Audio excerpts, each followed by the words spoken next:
పవన్ కళ్యాణ్ గారి పరిపాలన ఎలా అనిపిస్తుందన్న డిప్యూటీ సీఎంగా? చాలా బాగుందన్న. అంటే ఆయన ఎన్నో సంవత్సరాల నుంచి ట్రై చేస్తున్నాడు. అది ఈసారి వర్కౌట్ అయింది. ఆ వర్కౌట్ అయిన 6 to 7 months ఇప్పుడు డిప్యూటీ సీఎంలా ఉన్నా సరే ఆయన ఏం చేయాలనుకున్నాడో అవన్నీ ఇప్పుడే ఇంకా అంటే 100% ఇంకా కాలేదు, కానీ ఇప్పుడు ఆయన అనుకున్న దాంట్లో ఒక 10% అయితే ఇప్పుడైతే చేస్తున్నాడు. ఎందుకంటే చిన్న చిన్న గ్రామాలలోకి వెళ్ళి ఈవెన్ కార్లు కూడా పోని స్టేజ్లో ఆయన ఊరి బయటనే కారు ఆపేసేసి ఆ చిన్న బాటలో ఆయన వెళ్తున్నాడు. ఈ ప్రజలకు ఏం కావాలో ఏం సదుపాయాలు కావాలని చెప్పేసి ఆలోచిస్తున్నాడు ప్రజల గురించి అయితే కంపల్సరీ. ఇప్పుడు ఇంకా టీడీపీ పవర్లో ఉంది కాబట్టి ఆయన ఇంకా 100% ఇవ్వలేకపోతున్నాడు.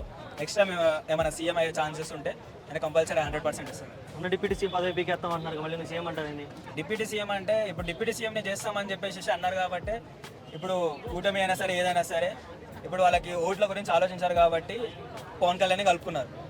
అది మెయిన్ పాయింట్ అక్కడ. 5 ఏళ్ళు పవన్ కళ్యాణ్ డిప్యూటీ సీఎం కొంటాడంటావా? అందులో పోతాడు, నారా లోకేష్ ఎక్కిస్తాం అంటున్నారు. ఇంకా వాళ్ళు కుట్ర చేస్తే మనం ఏం చేయలేమన్నా, కానీ డిప్యూటీ సీఎం మన పవన్ కళ్యాణ్ ఉంటేనే మంచిది.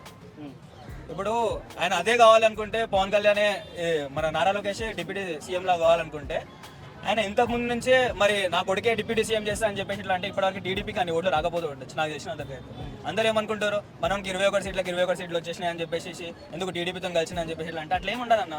ఇప్పుడు చంద్రబాబు నాయుడుకి ఉన్న సరే ఆయనకు ఫాలోయింగ్ ఉంటుంది. ఇప్పుడు ఆయనకంత ఫాలోయింగ్ ఉంటే వాళ్ళు వచ్చేసి మన వాళ్ళకి వేయరు కదా అన్న, పవన్ కళ్యాణ్కి వేయరు కదా, అవునా కదా, ఈయనకేసుకుంటారు కదా. ఇప్పుడు వీళ్ళ ఫ్యాన్స్ పవన్ కళ్యాణ్ ఫ్యాన్స్ ఆయనకి ఈసారి మన హీరోని గెలిపియాలరా, రియల్ హీరోలానే చూస్తాం కానీ ఈసారి మన పొలిటీషియన్స్ వస్తే రియల్ హీరోలాగా చూస్తారు అని చెప్పేసి వాళ్ళు అనుకున్నారు కాబట్టి వాళ్ళు గెలిపించారన్న, అంతకుమించి ఏం లేదు. ఒకవేళ మన పవన్ కళ్యాణ్ మాత్రం తీసేస్తే డిప్యూటీ సీఎం లాగా అరాచకం అయిపోతుంది ఆంధ్ర. ఓకే, కూటమి కంటిన్యూ అవకాశం మధ్యలోనే బాండ్ బ్రేక్ అయ్యిందంట. వాళ్ళ మీద డిపెండ్ అయి ఉంటాయి అన్న, నాకైతే బ్రేక్ అవుతుంది అనిపిస్తుంది. ఓకే, ఎప్పుడు బ్రేక్ అవ్వచ్చు సుమారు? అంటే 4 ఏళ్ళు అవ్వచ్చు, 5 ఏళ్ళు అవ్వచ్చు, లేదా 2-3 years అయిపోవచ్చు? ఇంకా ఒకవేళ అయ్యే ఛాన్స్ ఉంటే 1.5 year అయిపోతుంది అన్న, ఎందుకంటే అంత ల్యాగ్ కూడా చేయరు. ఓకే, అంటే పవన్ కళ్యాణ్ గారికి తెలిసి అన్ని సంక్షేమ పథకాలు వచ్చాయి, సూపర్ 6 కూడా వచ్చింది, కానీ ఇప్పుడు సూపర్ 6 గురించి మాట మార్చే ఇప్పుడు ఎన్ని పథకాలు ఏం చేసినా సరే ఇప్పుడు మనకి ఫుల్ రైట్స్ అయితే మన పవన్ కళ్యాణ్ దగ్గర లేవు కదా. ఇప్పుడు చంద్రబాబు నాయుడు దగ్గరనే ఉన్నాయి. ప్రశ్నించడానికే కదా రాజకీయాల్లోకి వచ్చింది కాబట్టి ప్రశ్నించే అవకాశం ఉందంటారా? ప్రశ్నించడం అంటే ఇప్పుడు మన ఈయన deputy CM Chandrababu Naidu CM, ఆయన కూడా ఫుల్ రైట్స్ ఉంటాయి. ఇప్పుడు ఆయన ఏమన్నా అడిగితే కూడా వీళ్ళిద్దరి మధ్యలో బాండ్ బ్రేక్ అవుతుందని చెప్పేసి ఎవరైనా ఆలోచిస్తారు. ఇప్పుడు మన పవన్ కళ్యాణ్ చేసే అదే బాండ్ బ్రేక్ అవ్వడం లేదా బాండ్ కంటిన్యూ అవ్వడం కంటే కూడా ప్రజల క్షేమం ముఖ్యం కదా. మనం అనుకుంటాం ప్రజలం కాబట్టి మనం అనుకుంటాం అన్న, ఒకవేళ నువ్వు డిప్యూటీ సీఎం అయినా నేను సీఎం అయినా సరే ఏదైనా సరే మనం ఆలోచించే విధానం వేరుంటది. ఇక్కడ పవన్ కళ్యాణ్ తప్పు చంద్రబాబు నాయుడు తప్పు అని చెప్పి అనట్లేదు నేను, వాళ్ళకు ఉండే మెంటల్ స్టేటస్ అట్లా ఉంది ఇప్పుడు, అంతకు మించి ఏం లేదు. అది పాయింట్ అక్కడ. ఒకవేళ వీళ్ళిద్దరి మధ్య బాండ్ బ్రేక్ అయితే జగన్ మళ్ళీ పుంజుకొని మళ్ళీ సీఎం అవకాశం ఉందంటారా? వీళ్ళిద్దరు అలా చేస్తే మాత్రం నెక్స్ట్ టైం కంపల్సరీ జగన్ వస్తాడు. ఒకవేళ వీళ్ళిద్దరు ఇలానే కంటిన్యూ అయితే next time Pawan Kalyan CM అయ్యే ఛాన్సెస్ అయి ఉన్నాయి.